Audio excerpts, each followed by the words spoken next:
नमस्कार, जय श्री राम, जय हिंद दोस्तों मैं लेके आया हूँ आज एक न्यू वीडियो जिसमें मैं आपको मोशन से रिलेटेड टॉप 10 क्वेश्चंस करवाने जा रहा हूँ। किसी भी एग्जाम्स जैसे कि air force, navy, army, railway, polytechnic जिसके सिलेबस में मोशन का चैप्टर रहता है, ये क्वेश्चंस जो मैं आज कराने जा रहा हूँ ये पक्का आते हैं, तो इस क्लास को मिस मत करिएगा। तो दोस्तों, आप लोगों ने पिछली क्लास में जाना कि मोशन क्या है, इससे रिलेटेड कुछ हेडिंग्स के बारे में पढ़ी, इक्वेशन ऑफ मोशन क्या है इसके बारे में जाना। आई होप आपको सारे टॉपिक्स क्लियर हो गए होंगे। तो आइए स्टार्ट करते हैं आज के अपने top 10 questions of motion with explanation. तो आइए स्टार्ट करते हैं। हमारा जो पहला क्वेश्चन है वो है, जब वस्तु समान समय अंतराल में समान दूरियां तय करती हैं तो उसकी गति होती है। यानी when an object travels the same distance in the same time period its speed is. आपके ऑप्शंस आपके सामने दिए हुए हैं। मैं बताना चाहता हूं इसका जो सही आंसर है वो हो जाएगा एक समान गति यानी यूनिफॉर्म मोशन। और सारे ऑप्शंस के बारे में जानते हैं। हम जानते हैं कि हमारा यही ऑप्शन करेक्ट क्यों हुआ। हमारा जो पहला ऑप्शन है वो है अवमंदित गति यानी डैम्पिंग मोशन। इसके बारे में जानते हैं। जब कोई वस्तु ऊपर नीचे या अगल बगल गति करता रहता है यानी उसमें वाइब्रेशंस होते रहते हैं तो वहाँ पे हमारा अवमंदित गति काम करता है। जैसे कि हमारा कोई स्प्रिंग है, स्प्रिंग को हम पकड़ के अगर खींच देते हैं तो वो ऊपर नीचे मोशन करेगा, लेकिन समय के साथ साथ इसके जो वाइब्रेशंस हैं इसमें कमी आएगी, इसका जो आयाम है वो कम होता जाएगा। तो ऐसी गति जहाँ पे समय के साथ साथ उसके आयामों में कमी आए वहाँ पे होती है हमारी अवमंदित गति यानी डैम्पिंग मोशन। हमारा जो नेक्स्ट ऑप्शन है वो है त्वरित गति यानी एक्सेलरेटिंग मोशन या फिर एक्सेलरेशन। त्वरित गति उसे कहते हैं कि जब वस्तु हमारा गति कर रहा है और समय के साथ साथ उसका जो वेग परिवर्तन है वो बढ़ता चला जाता है, तो वहाँ पे होती है हमारी त्वरित गति। यानी समय के साथ साथ जब वस्तु का वेग बढ़ता है तो वहाँ पे हमारी होती है त्वरित गति। नेक्स्ट ऑप्शन दिया है हमारा असमान गति यानी नॉन यूनिफॉर्म मोशन। असमान गति वहाँ होती है जब गतिमान वस्तु समय के साथ साथ उसका जो वेग है वो परिवर्तित होता रहे, कभी कभी बढ़ता रहे कभी कभी घटता रहे, तो वहाँ पे हमारा हो जाता है असमान गति। जैसे हमारा कोई वस्तु है वो 20 मीटर पर सेकंड के वेग से चल रहा है, अगले 5 सेकंड बाद उसका हो जाए वेग 25 मीटर पर सेकंड, और फिर अगले 5 सेकंड बाद उसका हो जाए 15 मीटर पर सेकंड। तो ऐसे गति को कहते हैं असमान गति यानी नॉन यूनिफॉर्म मोशन। तो हमारा जो नेक्स्ट ऑप्शन है वो है एक समान गति यानी यूनिफॉर्म मोशन, जिसके बारे में क्वेश्चन में बात की गई है। हमारा यही राइट आंसर है। क्वेश्चन में जैसे बताया गया है कि जब वस्तु समान समय अंतराल में समान दूरियां तय करती हैं तो उसकी गति होती है, तो हमारा हो जाएगा एक समान गति। एग्जाम्पल के तौर पर बताते हैं कि जब कोई हमारा वस्तु 20 मीटर पर सेकंड के वेग से मान लीजिए चल रहा है और अगले 5 सेकंड में वो 100 मीटर तय करता है, 100 मीटर चलता है, और फिर अगले 5 सेकंड में वो 100 मीटर चलता है, तो हमारा वो वस्तु जो गति कर रहा है वो कहलाएगा एक समान गति। आइए बढ़ते हैं अपने अगले क्वेश्चन की तरफ। जो नेक्स्ट क्वेश्चन है वो है कि एक कण त्रिज्या r वाले एक वृत्तीय पथ पर चक्कर लगा रहा है, आधे चक्कर के बाद कण का विस्थापन होगा। यानी a particle moving on circular path of radius r the displacement after half circle would be. आइए सॉल्व करते हैं इसको। माना जो हमारा वस्तु है वो पॉइंट ए पर है, ये एक वृत्तीय पथ पर चक्कर लगा रहा है और आधे चक्कर के बाद ये पॉइंट बी पर पहुंचा है, तो हमारा इसका विस्थापन पूछ रहा है। विस्थापन के बारे में मैंने पिछली क्लास में आपको बताया कि वस्तु की प्रारंभिक और अंतिम स्थितियों के जो बीच की दूरी है वही हमारा विस्थापन कहलाता है। यानी हमें पॉइंट ए से लेकर के बी तक की दूरी निकालनी है। अब आप लोग जानते हैं कि वृत्त के केंद्र से लेकर के जो सर्क्यूम्फरेंस यानी जो परिधि के बीच जो दूरी है वही हमारा रेडियस कहलाता है। तो इसका जो रेडियस अगर हम प्लस कर दें तो हमारी दूरी ए से लेकर के बी तक निकल जाएगी। यानी जो हमारा ए से लेकर बी तक दूरी हो जाएगा वो हो जाएगा R plus R is equals to 2r। तो हमारा जो सही ऑप्शन है वो हो जाएगा 2r यानी ऑप्शन नंबर डी। आइए बढ़ते हैं अपने हम अगले क्वेश्चन की तरफ। तुम्हारा जो नेक्स्ट क्वेश्चन है कि पिंड का त्वरण शून्य होगा यदि पिंड का चाल समय graph the acceleration of the body will be 0 if the body speed time graph. आपके ऑप्शंस आपके सामने दिए हुए हैं। आइए बढ़ते हैं। तो पहले हम एक ग्राफ खींचेंगे जो स्पीड और टाइम में होगा। ऑप्शंस देखेंगे और ऑप्शंस को हम चेक करेंगे। तुम्हारा जो पहला ऑप्शंस है वो है कि समय अक्ष के लंबवत रेखा हो, a line perpendicular to the time axis. यानी हम एक लाइन खींचेंगे जो हमारा टाइम एक्सिस के परपेंडिकुलर हो, अब इसको हम चेक करेंगे। अब इसके बारे में जानते हैं कि इसको देखने पे लग रहा है कि हमारा जो टाइम है वो तो स्टॉप है, मेरा टाइम बढ़ नहीं रहा है, लेकिन जो स्पीड है वो बढ़ती जा रही है। क्या ऐसा पॉसिबल है? ऐसा पॉसिबल नहीं है। ऐसा कभी नहीं सकता कि मेरा टाइम रुक सके, क्योंकि टाइम कभी भी नहीं रुक सकता। तो हमारा जो पहला ऑप्शन है ये इम्पॉसिबल यानी गलत है। देखते हैं अपने नेक्स्ट ऑप्शन को, ऑप्शन नंबर बी। हमारा जो ऑप्शन नंबर बी है वो है समय अक्ष के समांतर रेखा हो, यानी ये line parallel to the time axis. तो टाइम एक्सिस के अलोंग एक पैरेलल लाइन खींचते हैं, इसके बारे में जानते हैं। इसका मतलब ये है कि हमारा टाइम है वो तो चल रहा है, लेकिन जो स्पीड है वो रुका हुआ है। तो ऐसे में क्या होगा हम चेक कर लेते हैं कि एक्सेलरेशन इक्वल टू होता है difference in velocity upon time. यानी डिफरेंस होना चाहिए वेलोसिटी में, लेकिन यहाँ पर पैरेलल केस में क्या था कि हमारा जो स्पीड है वो तो रुका हुआ है, उसमें कुछ डिफरेंस हो ही नहीं रहा है। तो जब हमारा ये ज़ीरो हो गया तो हमारा एक्सेलरेशन भी पूरा ज़ीरो हो जाएगा, क्योंकि ज़ीरो डिवाइड बाई कुछ भी रहता है वो ज़ीरो ही आता है।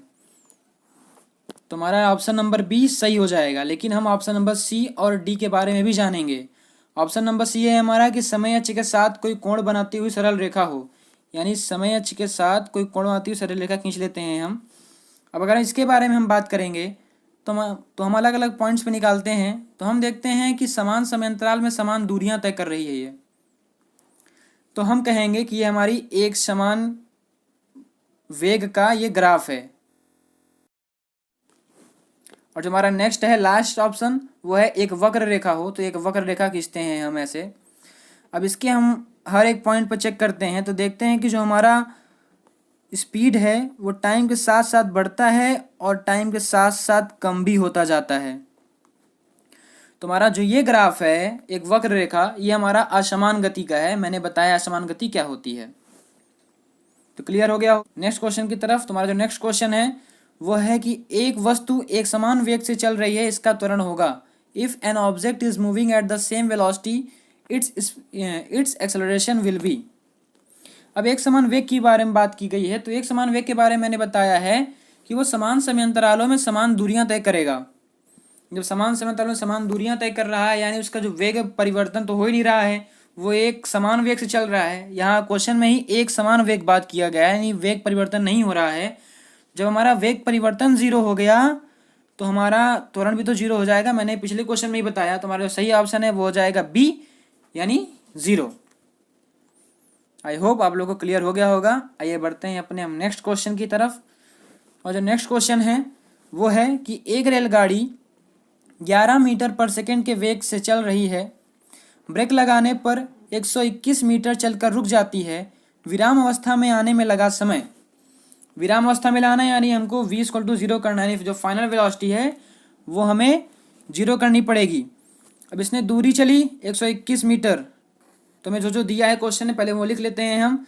और इसका जो इनिशियल वेलोसिटी है वो है हमारा 11 मीटर पर सेकेंड, यानी प्रारंभिक वेग। तो मैं देख रहा हूँ मेरा दिया है u दिया है, s दिया है और v दिया है।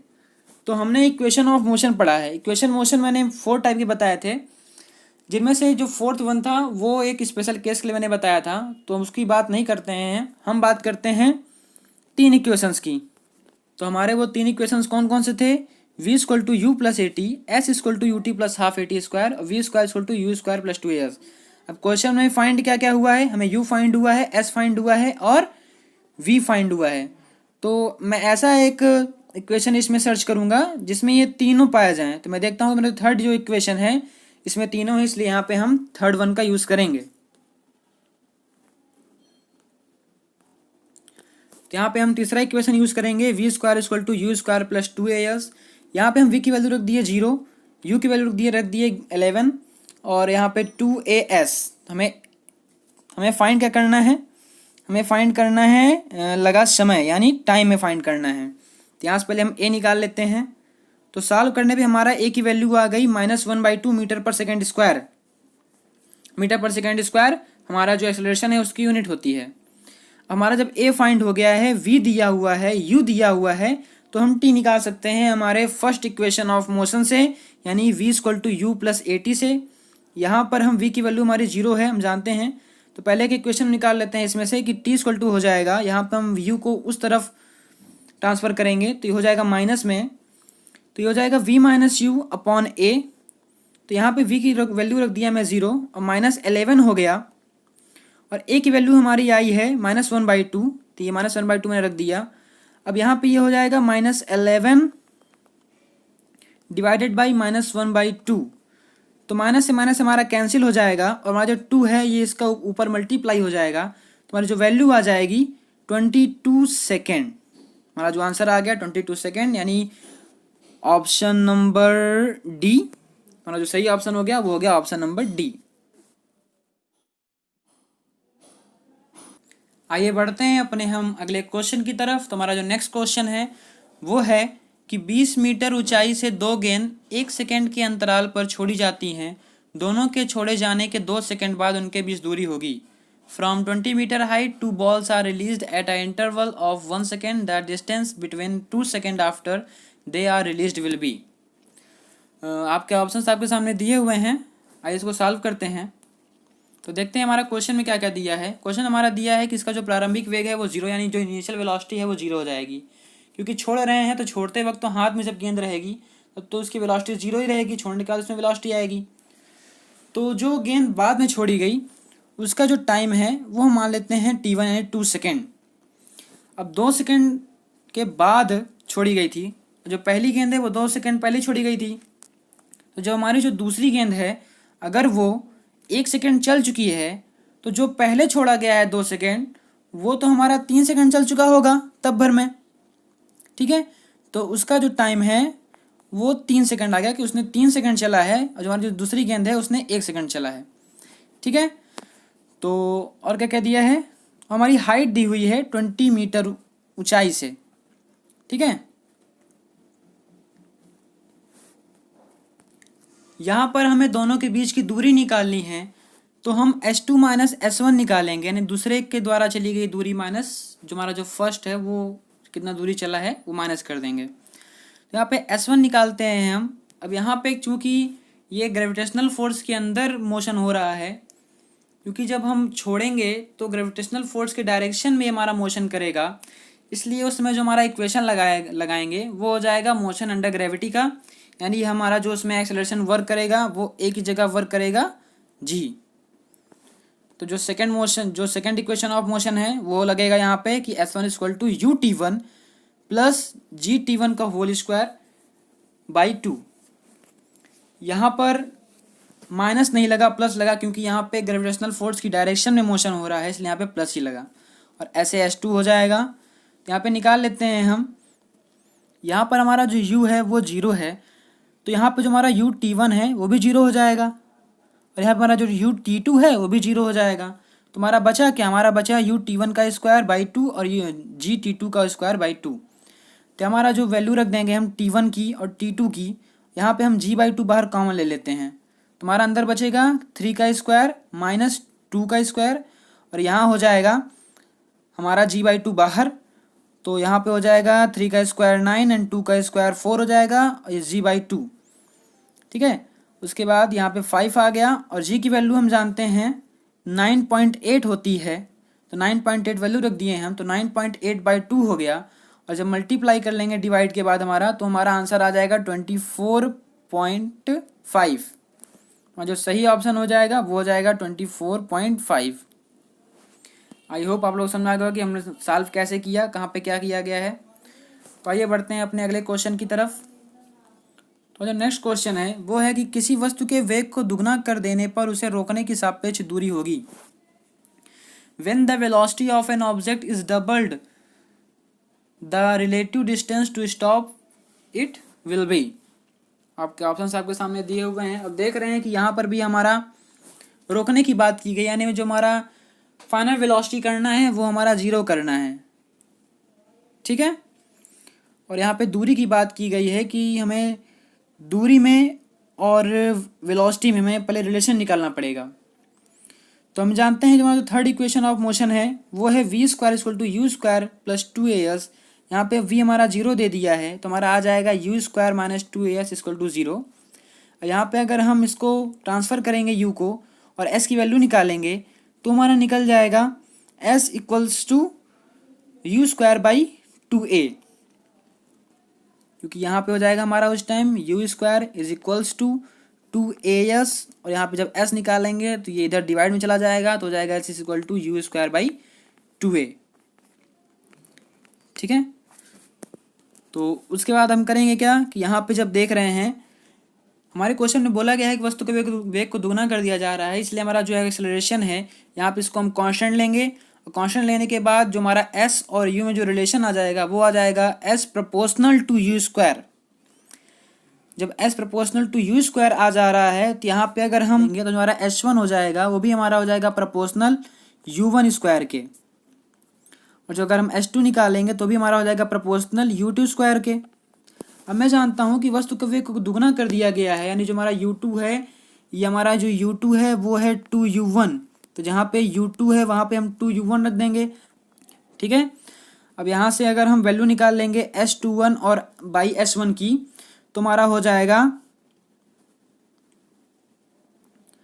u2 अपॉन u1 का होल स्क्वायर। अब u2 की वैल्यू मैंने अगर 2u1 रख दी तो 2u1 बाई u1 का होल स्क्वायर निकल जाएगा, तो u1 से u1 हमारा कैंसिल हो जाएगा, यानी हमारा आ जाएगा 2 का स्क्वायर और s2 अपॉन s1 की वैल्यू क्या आ जाएगी तब तो हमारा आ जाएगा 4। तो यहाँ अगर हम s2 की वैल्यू निकालेंगे तो s2 की वैल्यू हमारी आ जाएगी 4s1।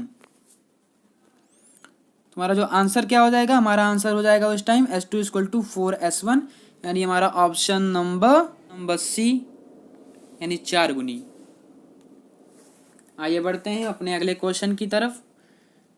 तुम्हारा जो नेक्स्ट क्वेश्चन है वो है कि एक कण विराम से गति प्रारंभ कर समान त्वरण से चलकर 5वें सेकंड में 45 मीटर चलता है, त्वरण ज्ञात कीजिए। Starting with the rest position a particle travel 45 metre in 5th second at the same acceleration, find the value of acceleration.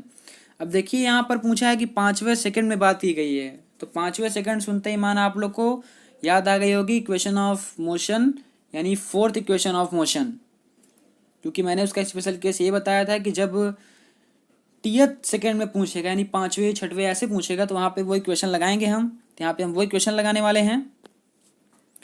तो हमारे आप क्वेश्चन में दिया है कि जो हमारा u है वो हमारा 0 है, क्योंकि विराम से प्रारंभ कर रहा है, तो विराम से प्रारंभ करने का मतलब जो हमारा जो इनिशियल वेलोसिटी है वो 0 हो जाएगी। अब हमारे दूरी दिया गया है 45 मीटर, 45 मीटर चला है और 5वें सेकंड की बात की गई है, तो यहाँ पे हम लगाने वाले हैं formula fourth equation of motion. तो ये है s is equals to U plus A two T minus 1/2। तो यहाँ पे हम s की वैल्यू रख देंगे 45 जो हमारी दी हुई है, u की वैल्यू हमारी 0 है, 0 रख दिया। उसके बाद यहाँ पे t की वैल्यू 5 दी है तो 2 इंटू 5 माइनस 1 हो जाएगा, और हमें a की वैल्यू फाइंड ही करनी है, बाई 2 हो गया। अब यहाँ पे हो जाएगा 2 इंटू 5 यानी 10, 10 माइनस 1 यानी 9।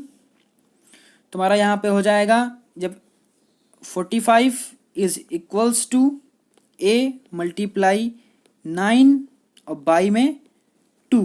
अब यहाँ से अगर हम a की वैल्यू फाइंड करेंगे तो हमारा 2 है यहाँ डिवाइड में है, इधर जाएगा मल्टीप्लाई में हो जाएगा, तो ये हो जाएगा 45 मल्टीप्लाई बाई 2, और इधर यहाँ मल्टीप्लाई में है, जब इधर जाएगा तो ये डिवाइड में आ जाएगा, तो हमारा हो जाएगा यहाँ पे डिवाइड में।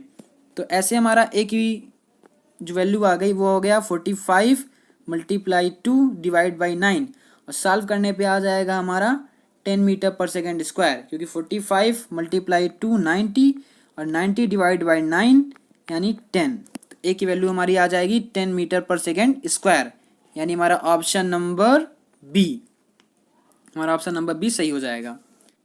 आइए बढ़ते हैं हम अपने अगले क्वेश्चन की तरफ। हमारा जो नेक्स्ट क्वेश्चन है वो है गतिमान वस्तु के लिए दूरी तथा विस्थापन का संख्यात्मक अनुपात है, यानी the numerical ratio of displacement to distance for a moving object is. आइए तो हम जानते हैं। तो क्वेश्चन में हमारा दिया है कि हमें दूरी और विस्थापन का अनुपात निकालना है। अब दूरी आप लोग जानते हैं कि किसी वस्तु द्वारा तय किए गए मार्ग या पथ की कुल लंबाई हमारी दूरी कहलाती है। और विस्थापन मैंने बताया कि किसी वस्तु के प्रारंभिक और अंतिम स्थितियों के जो बीच की जो दूरी है वो हमारा कहलाएगा विस्थापन। अगर हमारा कोई वस्तु है, अगर वो एक स्ट्रेट लाइन में मोशन किया है तो उस टाइम हमारा जो दूरी और विस्थापन है वो इक्वल आएगा। ठीक है, अगर स्ट्रेट लाइन में मोशन किया है तो इक्वल आएगा। तो हमारा एक पॉइंट यहाँ से निकल के आया है कि दूरी और विस्थापन का अनुपात इक्वल भी हो सकता है। अगर दोनों इक्वल हो जाएंगे तो एक कट जाएगा, वन टाइम जाएगा तो हमारा वन के इक्वल आएगा। तुम्हारा हमारा पॉइंट निकला है कि इक्वल हो सकता है। अब ठीक है, अगर हमारा जो वस्तु है वो एक इस प्रकार से मोशन कर रहा है तो उस टाइम जो हमारा दूरी है वो तो हमारे एक स्ट्रेट लाइन से ज़्यादा ही आएगी, यानी हमारा जो दूरी रहेगा वो बड़ा रहेगा विस्थापन से। तो यानी हमारा उस टाइम अगर डिवाइड करूँगा मैं तो 1 पॉइंट टू समथिंग या फिर 2 भी आ सकता है, कुछ भी आ सकता है। ठीक है, यानी उस टाइम जो हमारा ग्रेटर देन 1 हो जाएगा। तो यहाँ हमारे 2 केसेस निकल के आ रहे हैं कि ग्रेटर देन होगा या फिर इक्वल होगा। तो हम अपने ऑप्शंस देख लेते हैं। हमारा ऑप्शंस दिया है कि 1 के बराबर या 1 से अधिक। तो हमारा ऑप्शन नंबर जो डी है वो सही हो जाएगा, यानी इक्वल टू 1 और मोर देन 1। आई होप आप लोग को समझ में आ गया होगा। तो आइए बढ़ते हैं अपने हम अगले क्वेश्चन की तरफ। तो हमारा जो नेक्स्ट क्वेश्चन है वो है कि एक वस्तु 100 मीटर त्रिज्या के वृत्तीय पथ पर नियत चाल से चक्कर लगा रही है। यदि वह 62.8 सेकेंड में एक चक्कर पूरा करती है तो वस्तु की औसत चाल है। यानी an object is rotating at a radius of 100 metre radius at a fixed speed. If it complete one round in 62.8 second then the average speed of the object is. इसको सॉल्व करते हैं। तो यहाँ पे हमसे एवरेज स्पीड पूछा है और हमसे दिया है, हमें रेडियस दिया है, टाइम दिया है, हमसे एवरेज स्पीड पूछा है। तो एवरेज स्पीड का हम फार्मूला जानते हैं कि एवरेज स्पीड इक्वल टू होता है डिस्टेंस अपॉन टाइम, यानी औसत चाल बराबर होता है दूरी बटा समय। जो वस्तु है ये एक वृत्तीय पथ पर चक्कर लगा रहा है, यानी ये दूरी उतनी तय करेगा जितनी इस वृत्त की परिधि होगी, यानी जितना इस वृत्त का सर्क्यूमफरेंस होगा उतनी दूरी तय करेगा। तो वृत्त का जो सर्क्यूमफरेंस होता है वो होता है 2 पाई आर। आर यहाँ पे इसकी रेडियस हो जाती है, तो उतनी ही दूरियाँ ये तय करेगा। और टाइम पे दिया हुआ है तो फार्मूले में रख देते हैं हम डिस्टेंस अपॉन टाइम। तुम्हारा जो डिस्टेंस हो गया वो हो जाएगा 2 पाई आर और टाइम टी हो गया। यहाँ पे पाई की वैल्यू होती है 22/7 या फिर 3.14। ठीक है, आप दोनों में कुछ भी रख सकते हैं। तो यहाँ पे वैल्यू रख दिए हैं हम 2, पाई की वैल्यू रख दिया 3.14 और हमारा आर दिया है 100 मीटर और टी दिया है 62.8 सेकेंड। तो इसको जब सॉल्व करेंगे हम तो यहाँ पे जब पॉइंट से पॉइंट कट करेंगे तो यहाँ पे एक 0 आ जाएगा और ये यहाँ पे आएगा 20 टाइम्स जा करके यहाँ पे ये पूरा कट हो जाएगा। तो यहाँ से 0 से 0 हम कैंसिल कर देंगे और 2 से 2 कैंसिल हो जाएगा, तो हमारा बचेगा 10। तो हमारा ये आ जाएगा सॉल्व करने पर 10 मीटर पर सेकेंड। तुम्हारा जो इसका आंसर हो जाएगा वो हो जाएगा 10 मीटर पर सेकेंड, यानी जो हमारा वस्तु है ये 10 मीटर पर सेकेंड में एक 100 मीटर त्रिज्या के वृत्तीय पथ का चक्कर कंप्लीट कर लेगा। आई होप आप लोग को आज के सारे क्वेश्चन समझ में आ गए होंगे। तो दोस्तों ये रहे आज के हमारे टॉप 10 क्वेश्चंस ऑफ मोशन। इन सभी क्वेश्चंस में से लगभग 95% चांसेस रहते हैं कि अगर मोशन का चैप्टर किसी एग्जाम्स में है तो इन सभी में से 1-2 क्वेश्चन तो जरूर देता है। तो इन क्वेश्चंस के बारे में अच्छे से पढ़िए और इस चैनल को सब्सक्राइब करिए ऐसे ही और इंटरेस्टिंग और नॉलेजफुल वीडियोस देखने के लिए। तो इस चैनल को सब्सक्राइब करिए, लाइक करिए और अपने सारे दोस्तों के पास शेयर करिए। धन्यवाद। जय श्री राम, जय हिंद दोस्तों।